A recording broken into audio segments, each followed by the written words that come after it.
नमस्कार। आज हम एक बहुत ही गहरे और प्राचीन वैदिक सूक्त पर बात करने जा रहे हैं, पुरुष सूक्त पर।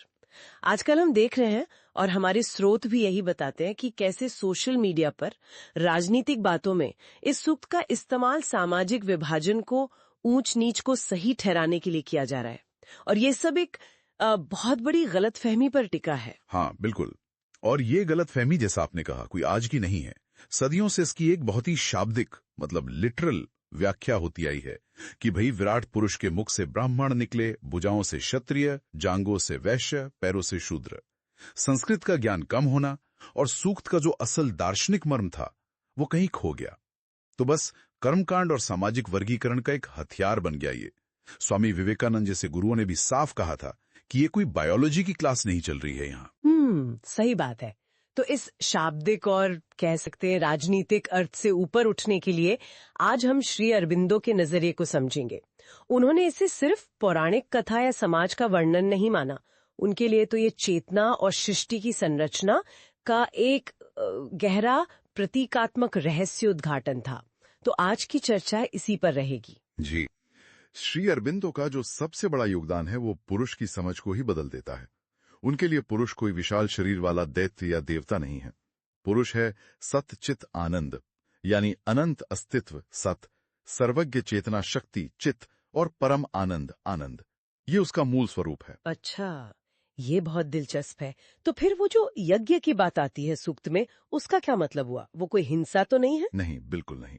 श्री अरबिंदो के अनुसार वो यज्ञ असल में उस एक परम सत्य का, उस डिवाइन कॉन्शियसनेस फोर्स का, चित शक्ति का, खुद को इस अनेकता भरे ब्रह्मांड में प्रकट करना है। ये एक तरह से सृष्टि का स्वयं विस्तार है। बलिदान मतलब यहाँ स्वयं को देना, अभिव्यक्त करना। समझी। तो इसी नजरिए से फिर वो जो अंग है, सिर, भुजाएं, जांघें, पैर, वो क्या दर्शाते हैं? वो सामाजिक वर्ग नहीं है? नहीं, श्री अरबिंदो के लिए वो सामाजिक पदानुक्रम बिल्कुल नहीं है। वो उस एक ही दिव्य चेतना शक्ति के चार मौलिक कार्य या पहलू हैं, अस्तित्व के अलग अलग स्तरों के प्रतीक। जैसे सिर यानी ब्राह्मण, वो सर्वोच्च ज्ञान, प्रज्ञा, सत्य चेतना का प्रकाश है, सुप्रीम लाइट ऑफ नॉलेज। भुजाएं यानी क्षत्रिय, वो शक्ति, संकल्प, इच्छा शक्ति है, डिवाइन विल एंड पावर। और जांघें वैश्य, वो प्रचुरता, पोषण, उत्पादन, विनिमय की शक्ति, अबंडेंस, नरिशमेंट। और पैर यानी शूद्र, वो आधार, स्थिरता, अवलंबन और सेवा का सिद्धांत है, फाउंडेशन, स्टेबिलिटी, सपोर्ट, सर्विस। इसमें कोई छोटा बड़ा नहीं है। पैर के बिना शरीर खड़ा कैसे होगा? वो तो आवश्यक आधार है। हाँ, ये दृष्टिकोण तो पूरी तस्वीर ही बदल देता है। चलिए वो श्लोक सुनते हैं जिनका अक्सर गलत अर्थ निकाला जाता है। ऋग्वेद 10:90 श्लोक 12 और 13। जी। यत्पुरुषम यदधु कतिधा व्यकल्पयन मुखम किमस्य कौ बाहु का उरु पादा उच्चेते ब्राह्मणस्य मुखमासीत बाहु राजन्यकृतः उरु तदस्य यद्वैश्य पद्भ्याम शूद्रो अजायत। तो श्री अरविंदो क्या कहते हैं इनके बारे में? वो स्पष्ट करते हैं कि ये किसी सामाजिक व्यवस्था का नक्शा नहीं है। ये तो एक गहरे ब्रह्मांडीय और मनोवैज्ञानिक सत्य का सिंबॉलिक, प्रतीकात्मक वर्णन है। ये जो चार वर्ण है, ये मुख्य रूप से इंसानी सामाजिक वर्गों के बारे में है ही नहीं। ये चार सिद्धांत हैं, प्रिंसिपल्स हैं। अच्छा, तो ये सिद्धांत कहाँ मिलते हैं? सिर्फ समाज में या कहीं और भी? श्री अरबिंदो के अनुसार ये चतुर्वर्ण सिद्धांत सबसे पहले तो उस एक डिवाइन पुरुष के अंदर ही अविभाज्य रूप से मौजूद हैं। फिर यही सिद्धांत पूरे ब्रह्मांड में हर रचना में झलकते हैं। और सबसे अहम बात, ये हर एक व्यक्ति की आत्मा में, जीवात्मन में भी मौजूद हैं।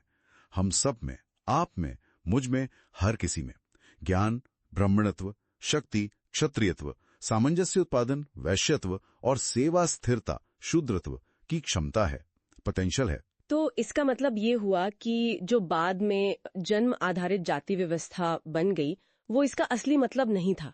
सच्चा वर्ण जन्म से तय नहीं होता। निश्चित रूप से नहीं। श्री अरबिंदो का यही तर्क था। असली वर्ण व्यक्ति के स्वभाव, उसकी इनहेरेंट नेचर और स्वधर्म, उसके होने के नियम, लॉ ऑफ वंस बीइंग पर आधारित होना चाहिए। और ये स्थिर नहीं है, ये गतिशील है, विकासशील है। जैसे जैसे आत्मा विकसित होती है, अलग अलग गुण या सिद्धांत ज्यादा प्रकट हो सकते हैं। ये कोई जन्म का ठप्पा नहीं है। तो फिर इस सूक्त का श्री अरबिंदो की दृष्टि में लक्ष्य क्या है? ये हमें क्या सिखाना चाहता है? सिर्फ ये बताना कि सब में सब गुण है? इससे भी आगे उनके लिए ये पुरुषो सूक्त का गहरा अर्थ मानव विकास के अगले चरण की एक दिव्य जीवन की कुंजी है। लक्ष्य दुनिया से भागना नहीं, बल्कि दुनिया का रूपांतरण करना है। Transformation of life into a divine life. और इसके लिए जरूरी है कि व्यक्ति और समाज दोनों के अंदर इन चारों सिद्धांतों का ज्ञान, शक्ति, सामंजस्य और सेवा का एक सामंजस्यपूर्ण एकीकरण हो, उनकी दिव्य पूर्णता प्रकट हो।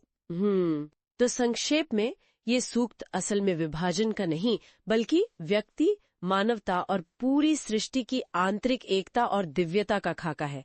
ये जोड़ने का संदेश देता है। आपने बिल्कुल सही समझा। श्री अरबिंदो की दृष्टि में पुरुषोक्त यही दिखाता है कि कैसे ये पूरा ब्रह्मांड और हम खुद उसी एक विराट चेतना की अभिव्यक्ति हैं, और उस चेतना में ज्ञान, शक्ति, सामंजस्य और सेवा की ये चारों दिव्य सिद्धांत स्वाभाविक रूप से मौजूद हैं। ये सामाजिक ऊंच नीच का कोई दैवीय विधान नहीं, बल्कि हमारी अपनी आंतरिक संभावनाएं और सबकी मौलिक एकता का आह्वान है। ये वाकई सोचने पर मजबूर करता है कि हम अपने रोजमर्रा के जीवन में अपने अंदर इन चार शक्तियों, ज्ञान, शक्ति, सामंजस्य और सेवा को कैसे पहचानते हैं, कैसे उनमें संतुलन लाते हैं। क्या हम दुनिया को, हर इंसान को उस विराट पुरुष के ही एक अविभाज्य अंग के रूप में देख सकते हैं? धन्यवाद। जय श्री अरविंदो, जय श्री